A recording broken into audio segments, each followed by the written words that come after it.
Hello loves, welcome to the final video and volume 8 of my How to Read Runes series. So we're doing the final 4 today, number 22 through 25. Thank you for coming through this journey with me. Alright, so we're going to start with number 22, right here. Inguz. This beautiful set here is made with citrine and tiger's eye.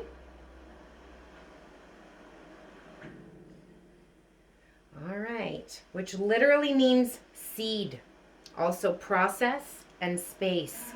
The quote that goes along with this one is, "Only when we know our solitude to be different from our loneliness can we be whole enough to honor another's place." This is the rune of isolation or separation in order to create space or place where the process of transformation into higher states of being can occur.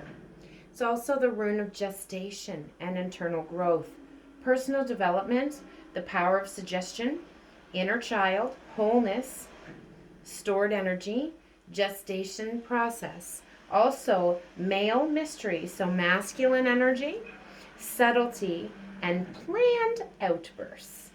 At a mundane level, the energy of this one is, like I said, masculine sexuality and sometimes agriculture. So divination for this is resting, gestation, internal growth, expectation, time for oneself. The shadow aspect of this rune here, impotence, scattering of energies. If you know that, too many places, okay? Going too many places, chaotic, movement without change, frivolity, and immaturity.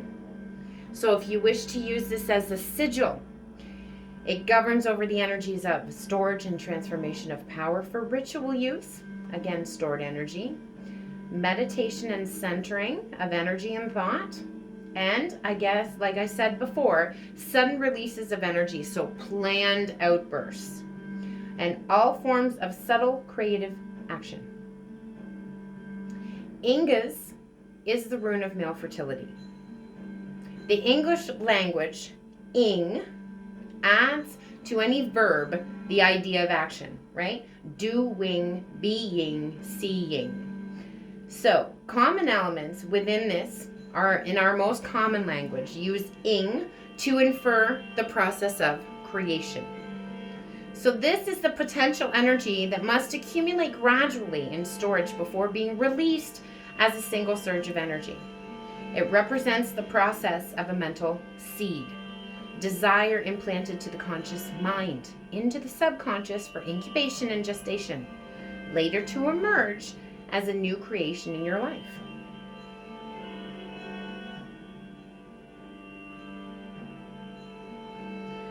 Okay, so Inguz also contains within it the lore of the true meaning of sacrifice, warrior. Right?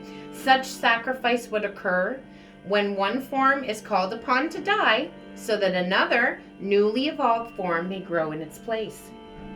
This is one of the cornerstone concepts to what is known as the male mysteries.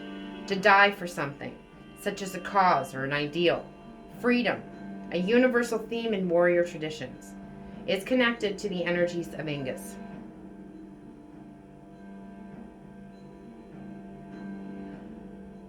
Alright, so all humans live in the past in some degree or another, but one must apply the laws of nature, which call for a death of the old in order to bring about the transformation of new energies. Okay, it's very, this is what this is attached to here. This sounds very simple to do on an intellectual level, but we all know that letting go is a process, and it's difficult.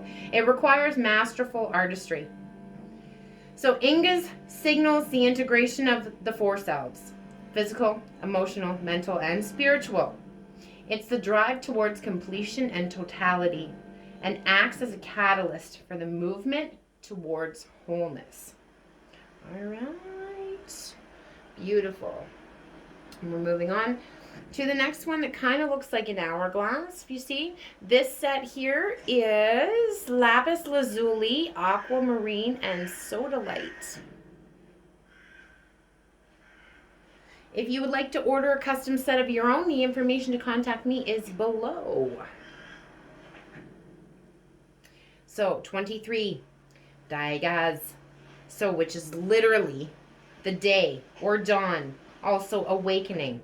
It's the rune of hyperconsciousness, the process of a concept becoming realized, the paradoxical truth, incommunicable experience, conceptual realization, enlightenment, twilight, dawn, polarity, reality, unity, synthesis, energy transmutation.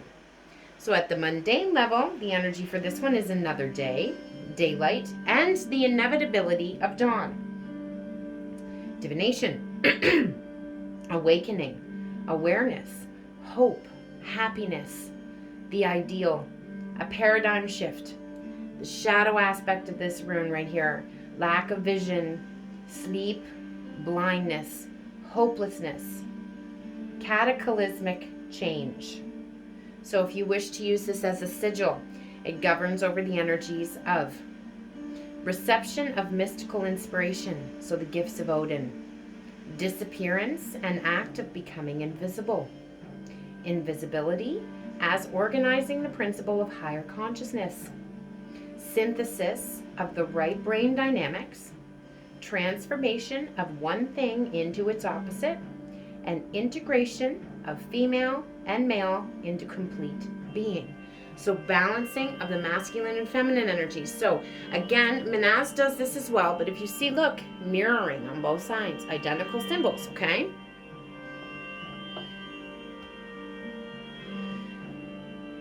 Interestingly enough, Dagaz is the counterpart to the rune Jira, which I have tattooed on my arm. It's my birth rune. I went over this a couple of videos ago. This one right at the top there. All right. So both refer to time.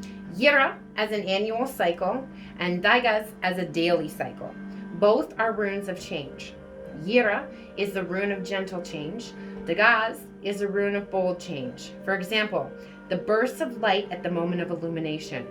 It contains within it the energy and experience of the Satori, a spiritual awakening experience common in all cultures. Archaeological evidence proves that Dagaz has been used as a symbol of light for more than 4,000 years. It's the rune of hyperconsciousness. Achievement of this state of mind seems to be relatively rare occurrence in human life, and at this stage of evolution, when chronicled, it marks the beginnings and the missions of a world savior on earth. Much has been written on the psychology and metaphysics of uniting left and right brain functions. Dagaz holds dominion over this union and is a tool that gives you great potency for present awareness and future growth. It's a symbol of infinity. See, if you look, it looks like the infinity symbol. Okay, just a little bit sharper on the edges, right? It's timelessness, limitless potential, as well as an overturned hourglass. It also represents, right? So balancing polarities so that all mystery is revealed into the consciousness. It is also to find the center between two extremes and maintaining a state of mind undisturbed by any mental or emotional storms. Dagaz can be used to gain absolute stillness. It is invisible transforming power. The vibrational patterns of the self or an object can be dampened so that the perception of material things to the human eye grow faint. Finding this point of poise takes great skill and practice with Dagaz, but mastery of this rune of enlightenment leads down a path of disappearance. Mastery of invisibility leads to the understanding of existence through its opposite, non-existence, the void. Darkness is not darkness. It is the quality of the light. The sun is always quote-unquote there. It is our world that spins around and causes the illusion that it does not. As well, the light of the moon is a reflection of the sun's light. There is little reason to think that the ancients were not aware of this, even mathematically. Darkness is not darkness, is a wonderful saying to meditate upon, and it will reveal to the seeker that there are no true opposites, as we are often convinced, but only polarities within the supreme mystery of existence. All right, moving on. Othila, or Othala. Okay, kind of looks like a little fishy. This set here is made of strawberry quartz, amethyst, and rose quartz. So this is homeland, ancestral lot, inheritance, estate, nobility as well. The quote that goes with this one is, "We inherit ourselves." It's a rune of ancestral spiritual power, divine inheritance, and earthly estate. Ancestral spiritual power, heaven on earth, the gift of Ing, paradise, and utopia. So the mundane level energy is household, estate, or inheritance. Divination, or keywords: home or estate, group prosperity, group order, freedom, productive interaction. The shadow aspect of this rune here: lack mentality, lack of customary order, slavery, poverty, homelessness, xenophobia, racism, and genocide. So very heavy energies in the reverse for this one, okay? So if you wish to use this one as a sigil, it governs over the energies of rightful inheritance from ancestral holdings, okay? The power of knowledge and of the past generations, acquisition of wealth and property, the right understanding of global unity, security, safety, and protection, and ascension to king or queen amongst men and women, and realizations of paradise or utopia, 5D, okay? Othala deals with matters of family, estate, inheritance, and ancestry. Both VIII, the first rune that we went over in video 1, which is right here, okay? VIII and Othila are runes of wealth and continue the cynical nature of the runes by their position of first and last. The difference is that VIII represents mobile, expansive forces of money as well as new beginnings. Othila represents the permanent wealth of a mobile property accumulated by yourself and your ancestors over generations. Karma, dharma, all those things. Identify your natural talents and explore the ancestral stream that would have contributed to those talents. So all the virtuous deeds of past generations accumulate within the family tree or the U tree over the generations, like being stored in an etheric energy battery. So part of your inheritance is yours for the taking. All you have to do is claim some of that energy for use in this lifetime. For the highest good, only for the highest good will it be granted, okay? You may find that there is deficiency of energy due to some non-virtuous deeds of certain ancestors or yourself, at which time you should seek the last link at which there were surplus energies. As a major player, you will be aided by your own honorable ancestors who would like to see this breach restored and things set right. So all you need to do is ask. The ultimate enlightenment is liberation and transcendence from the self, the ego self. Othila means that we take responsibility for our own destinies.